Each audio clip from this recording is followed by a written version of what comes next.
Hey everyone, welcome back to the channel. Thank you for being here. My name is Andrew, coming to you from the beautiful Carolinas. Today's topic is going to be your energy is their fuel. Think about that for a minute. Everyone, if you like the content, please like, subscribe, and share. So your energy, what is this? It is your time, it's your effort, it's what you think about, it's how you use your body, it's what you do with your money, it's where you place your attention. Your energy is priceless, and the narcissist knows this, and they've always known it. What the narcissist wanted to do was to use your energy as their fuel to catapult them from one leg in their life to the next leg. And they did this very well because they had done it before they met you.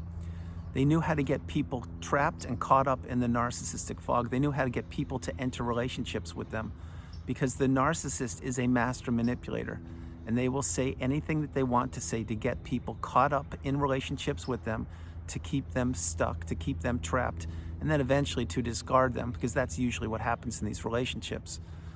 Each and every narcissistic relationship has an expiration date. You're either learning that or you've learned that by now, which means the narcissist is loyal to nobody. They do not have commitment with anybody. They will appear that they are single when they are married. They will do whatever they can do to get the next new shiny object caught up in the web of manipulation. And at one point, that's what you were. You were the new supply. And you didn't know what narcissism was because, again, you weren't educated on this topic when you were in school. Now, here you are. You're on the channel and in the community, and you're getting your cup full. And you're understanding that you need to become insulated, and you need to protect yourself, and you need to have boundaries, and you need to learn to say no, the strongest word in the English language, and above all, you need to conserve your energy for yourself and for those loved and trusted ones that maybe you surround yourself with right now. Maybe you are currently in the cocoon of boundaries and you don't want to go out and you don't want to go exercise and you don't want to meet people and maybe it's challenging for you to go to work, etc. I understand that. I remember those days very well. What that means is there's work to be done. Conserve your energy for yourself and drown out all toxicity, and above all, continue to move forward, continue to heal. Continue to save your energy for yourself. Now, as I mentioned, the narcissist uses your energy or used your energy as fuel because they need to have somebody who regulates them. They need to have a sail, if you will, on the boat in the ocean of turbulence, in the ocean of manipulation and misery. And that sail was you, guiding them through a leg of their life. So whether you were in the relationship with them for a day, a week, a month, a year, a decade, maybe it was a lifetime, maybe you just broke free from the narcissistic parent, etc. You were doing so many things for those people or that person. And again, you were the fuel. You were the one who most likely was paying the bills, or who tolerated them when there were slammed doors, or who would pick them up at 2 o'clock in the morning from where God knows where they were. This is what the narcissist wants. They want people to feel bad for them. They want to play the victim. And yet once the narcissist gets what they want to punish people for helping them out or for being around them. No good deed goes unpunished in the mind of the narcissist, because the narcissist wants what they don't have. And when they get what they don't want it any longer. And they're always looking for something over the horizon. This is why everybody is replaceable in the narcissist's mind. Everybody has an expiration date. You may think to yourself, well, I know somebody who's been with the narcissist for 30, 40 years. How did they make it that long? Well, very simple. If that's true, they made it that long because they're experiencing or enduring so much abuse that you don't know about, that they're probably trapped in the narcissistic fog and they don't believe there's a way out. And they're probably so caught up in the trauma bond, they're doing whatever the narcissist wants them to do, because if they don't, they'll be punished like they've been punished for the last 10, 20, 30 years. This is what happens when you're caught up in it. This is what happens when you're not strong enough to break the cycle. This is what happens when you don't find the needle in a haystack. The narcissist knows this also. Picture, if you will, and I mentioned this in videos a couple weeks ago, picture a spider web, and in the spider web, in the center of that is the spider, which is the narcissist. And they have a whole bunch of flies caught up in that web. And they go to one fly and they extract a little bit of food or whatever it is from that fly, and then they crawl around to the next one, and et cetera, et cetera, et cetera. But they have multiple flies caught up in the web. There's your narcissistic relationship in a nutshell right there. It wasn't just you. There were multiple people caught up in it. And right now, wherever the narcissist is gallivanting the globe, I can assure you, they have more than one person caught up in that fog or that web of manipulation, because they need to use these people, just like the spider does with the flies, for fuel. That's what the narcissist does. So let's go to texting, the texting games of the narcissist. Think about when you were with them. Maybe they would be texting you in the morning, super early in the morning, at 7, 6, 5 o'clock in the morning, saying boring, mundane things like this. Miss you, thinking of you, how are you? Things like that. Why would they do that? Well, it's to start your day off thinking about the narcissist, so they would stay stuck in your mind. And eventually you would get used to those texts and you would look forward to them.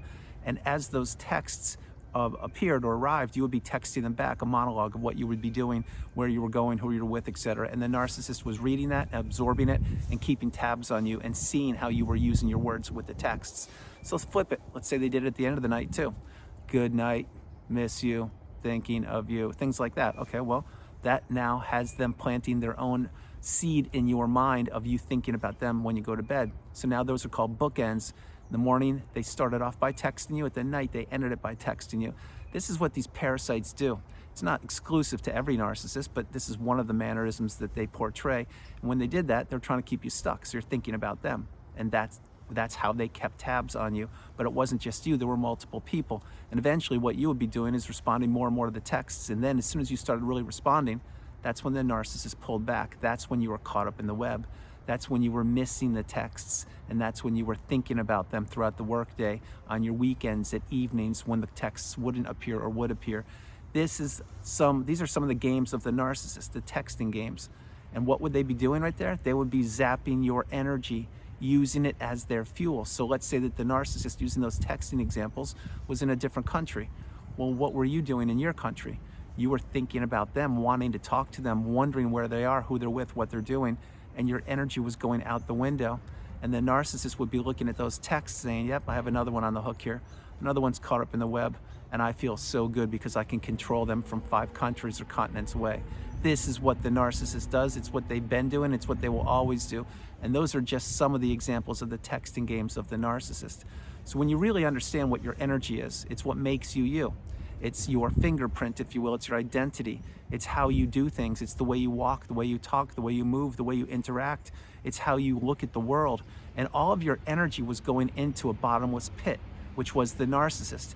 Because when you were in that relationship in the beginning, during the euphoric stage or the love bomb stage, that's when they were assimilating themselves with you. And that's when you kept your guard down, or you put your guard down, and you were believing in the mask and believing in their words and believing in them, the person who turned out to be the narcissist. Well, once they learned about all your hopes, your dreams, your aspirations, then you entered the devaluation stage after the euphoric / love bomb stage. Usually when that takes place, it's after you move in with the narcissist, or you get married, or you have a child, or you relocate to a different city, town, state, or country, etc., or go into business with them. And there are other reasons why also. But when that happens, they begin to pull back. They begin to devalue you more and more and more. And now you're not the cute, new, shiny object that you used to be in the eyes of the narcissist. You're now a person that they have trapped in that web that they're going to begin to punish because you are you. And that what they want to do is take and steal and destroy your beautiful, bright, shining light. I'm not trying to trigger you or upset you, but this is what the narcissist wants to do. They want what they don't have, and what you have and you possess is that beautiful, bright, shining light. You may even be an empath. Well, the narcissist is the polar opposite of an empath. And yes, for some of you people out there who believe that an empath doesn't exist, it's very simply because you don't possess empathy. So take your nonsense and go elsewhere. If the narcissist exists, the empath exists, and you're looking at an empath right here, right now. And if you're not the narcissist or not the empath, you have other beautiful attributes and qualities that I don't have. Either way, you're a human being, and you were in the cycle, and you were caught up in that cesspool of manipulation. You were caught up in that web of your energy being consumed by the narcissist. The narcissist needs people to need them. The narcissist wants to live in people's minds rent-free, and they want to slowly, insidiously bleed these people of their energy. That's why when you are out of these relationships, usually when the relationship ends, it will come out of left field, and it will end abruptly with a thud, a crash, and a bang. When that happens, everything that you were doing with your energy, it disappears like that.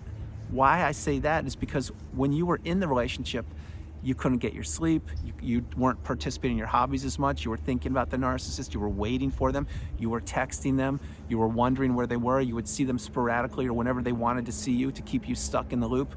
But when they disappeared, When that ending of the relationship happened, now you had a huge, and I mean huge, void to fill.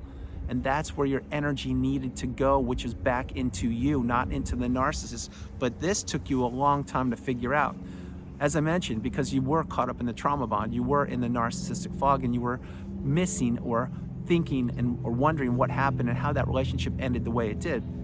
The way it did was because the narcissist wanted to punish you and ended abruptly, but they wanted to keep that door open just a crack so they could crawl back into your life at a later date and finish you off, or keep you stuck in the trauma bond, or keep you stuck in the fog longer and longer and longer. And that's why in so many videos I create, I mention to people that you should go no contact, block these people, delete them, remove them, and all flying monkeys and people associated with them. If not now, when? If you can't do that, utilize Grey Rock. I understand. All of our circumstances are unique yet similar, and we all have been through this cycle. If you've made it this far in the video, you realize that this is a life-altering relationship that you were a part of. But post-relationship, once you figured out who they were and what they did, you got that needle in a haystack, that's when you slowly began to pull your energy back into yourself. That's when you began to break the trauma bond. That's when you began to journal, to meditate, to watch videos, to write, to heal childhood wounds, to see a therapist, etc. When you did those things, you were in disbelief at how much damage the narcissist had done to you. But then again, remember, you weren't taught this in school, so you didn't know what you're up against.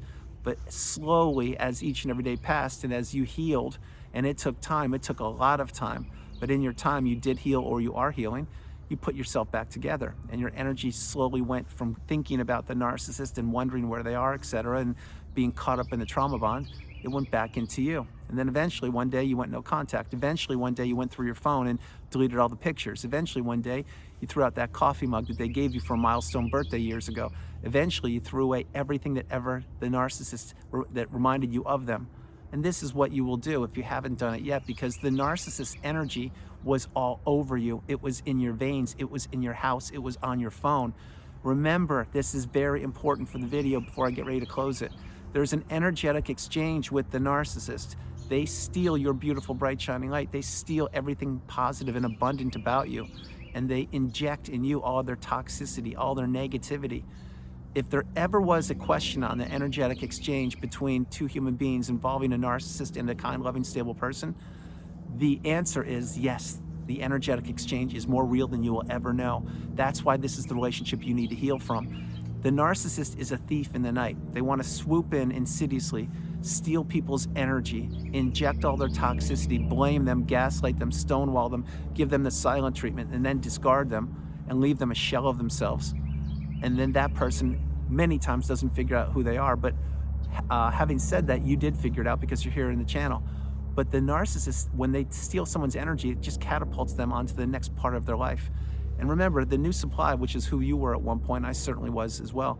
The new supply may be around for a day, a week, a month, a year, who knows, but the new supply is getting peppered with abuse, just like you were, because the narcissist is the one common denominator in these relationships. And their toxicity needs to go somewhere, which is into somebody else. Because the narcissist, as I mentioned earlier, they can't regulate themselves.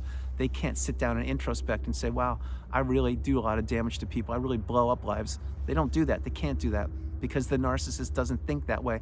They are self-serving creatures. They only care about one person, which is themselves, which is why this is the relationship you need to heal from. And that's why you must pull your energy back into yourself, because your energy was their fuel. It catapulted them, it drove them, and it kept you trapped and stuck on that cesspool of abuse, on that in that washing machine of your energy being zapped, and the minefield of manipulation. All of these things I'm mentioning to you, they equal one thing. The narcissistic relationship is the most toxic, challenging, debilitating relationship known to humankind. You're out of it. You need to heal. You need to slow your life down, process things, save your energy for yourself. Don't allow your energy to be fuel for anybody, and I mean anybody. If you're in a relationship with like-minded or stable or healthy people who aren't questioning you or doubting you or gaslighting you, well, this is great. Keep those people around you. If you are in a relationship with somebody, maybe, and I'm not referring to the narcissist, I'm referring to fringe people or acquaintances or maybe siblings, whomever, and these people aren't supportive of you and they're blaming you, well, you need to take a close look at those people and see if you still want to keep them in your life, because your energy is for you. And if you want to give it away to a loving, stable, healthy person, go for it.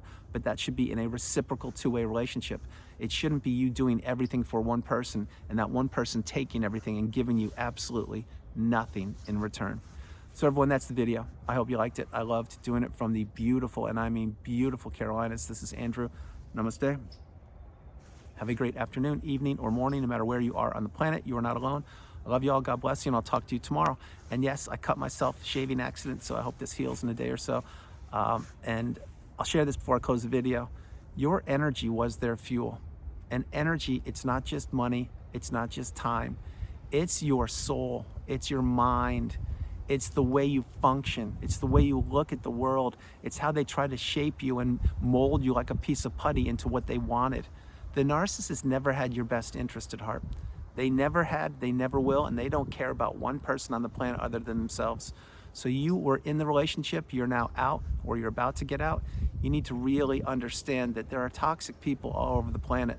And at the top of that list is the narcissist. But as long as you're out of it, you need to really protect yourself.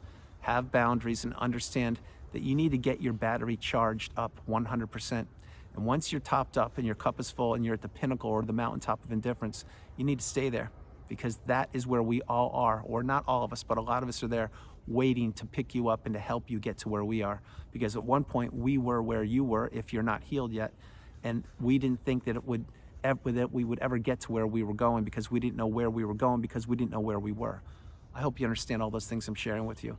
But once you get to the mountaintop and your cup is full and your battery is recharged 100% and your energy has returned, the view from the mountaintop is absolutely spectacular. It's clear, it's abundant, it's peaceful, it's serene and calm, just like this part of the video. Listen to this. That's the mountaintop of indifference. That's the pinnacle, and that's where you either are or you will be. I love y'all. God bless you, and I'll talk to you tomorrow. Bye, everybody. Bye.